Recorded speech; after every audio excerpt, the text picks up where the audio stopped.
ज़्यादातर लोग मानते हैं कि जीवन एक किताब की तरह है जिसकी अपनी एक कहानी है। उस कहानी का एक मकसद है।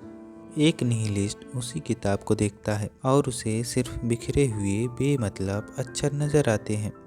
उसके मुताबिक कोई मकसद नहीं, कोई उद्देश्य नहीं, कोई पूर्ण सत्य नहीं। धर्म, प्रगति या परंपराएं ये सब हमारे अपने बनाए हुए किस्से हैं। वीडियो में आगे बढ़ने से पहले एक चेतावनी। इस वीडियो का अधिकतर हिस्सा नेगेटिव ही है। इसको देखने के बाद हो सकता है आप अपनी खुशहाल जिंदगी पर सवाल करने लगे। इसके आगे सोच समझ कर ही बढ़ें। चलिए शून्य से शुरुआत करते हैं। निहिलिज्म यानी शून्यवाद लैटिन शब्द निहिल से आया है, जिसका मतलब है कुछ नहीं। और जो लोग निहिलिज्म को अपनाते हैं उन्हें निहिलिस्ट कहा जाता है। निहिलिस्ट किसी को भी नहीं मानते, ना ही धर्म को, ना ही कर्म को, ना ही सत्य को, ना ही झूठ को, ना ही नियति को और ना ही अपने आप को। सुनने में यह एक बेतुकी फिलॉसफी लग सकती है, पर इसकी बातों को आप आसानी से खारिज नहीं कर सकते। वैसे तो इसके कई सारे प्रकार हैं, लेकिन आज हम इसके कुछ जरूरी हिस्सों पर ही बात करेंगे।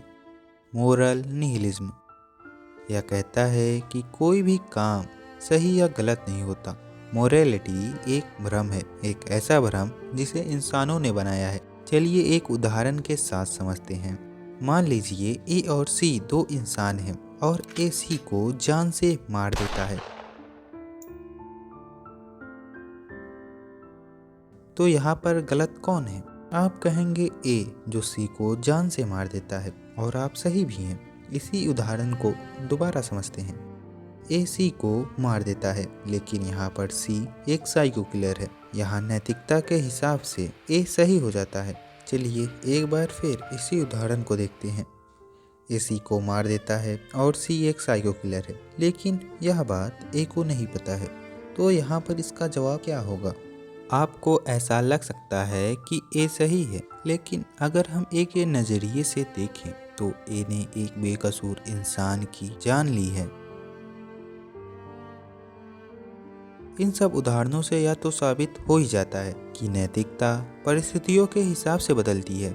और इसी बात का तर्क देकर निहिलिस्ट कहते हैं, कोई भी काम सही या गलत नहीं होता। उसे सही या गलत तो हम इंसानों ने बनाया है। उनके हिसाब से कोई स्वर्ग नहीं, कोई नर्क नहीं। स्वर्ग नर्क, अच्छा बुरा, गलत सही, यह सब पूरी नैतिकता इंसानों द्वारा बनाई गई है। मोरल निहिलिज्म ये नहीं कहता कि तुम बुरे बन जाओ, गलत काम करो, बल्कि ये कहता है कि नियम जैसे झूठ मत बोलो इंसानों द्वारा बनाए गए हैं। एपिस्टीमोलॉजिकल निहिलिज्म यह कहता है कि हम कभी भी ज्ञान को पा ही नहीं सकते। आसान शब्दों में कहूँ तो यह फिलॉसफी कहती है कि इंसान कभी भी ज्ञान हासिल ही नहीं कर सकता। आप जो देखते हैं, सुनते हैं या महसूस करते हैं वह शायद सच न हो। जैसे रेगिस्तान में पानी न होते हुए भी पानी का भ्रम। अगर आप कोई बात साबित करना चाहें तो उसके लिए एक और सबूत चाहिए, और उसके लिए दूसरा। यह सिलसिला कभी खत्म नहीं होगा। आखिर में आपको बिना सबूत के ही हार मान लेना पड़ेगा। अगर यह थ्योरी खुद सच है तो इसका मतलब यह भी है कि कुछ भी सच नहीं है वाली बात भी सच नहीं है। यह एक पैराडॉक्स है जो खुद को ही खारिज करता है। ऑप्टिमिस्टिक निहिलिज्म निहिलिज्म का इकलौता पॉजिटिव रूप। जहाँ निहिलिज्म कहता है कि किसी भी चीज़ का कोई मतलब नहीं, वहीं पर यह कहता है कि अगर किसी भी चीज़ का कोई मतलब नहीं है तो आपका किसी भी चीज़ पर कोई फर्क नहीं पड़ेगा। आपकी कमियां, आपकी हार, आपकी इनसिक्योरिटीज, ये सब अर्थहीन है। फिर मतलब क्या रखता है? कुछ भी नहीं। आप अपनी ज़िंदगी अपने तरीके से जी सकते हैं। आप आज़ाद हैं अपनी ज़िंदगी को चुनने के लिए। आप आज़ाद हैं इस समाज के बनाए गए नियमों से जो आपको रोकते हैं, वह चुनने के लिए जो आप चुनना चाहते हैं। सही या गलत या तो आप ही तय करेंगे। ब्रह्मांड ने आपके लिए कोई रास्ता नहीं बनाया है, इसलिए आप अपना रास्ता खुद बना सकते हैं। तो ज़्यादा सोचिए मत, क्योंकि आपकी सोच और यह वीडियो दोनों अर्थहीन है।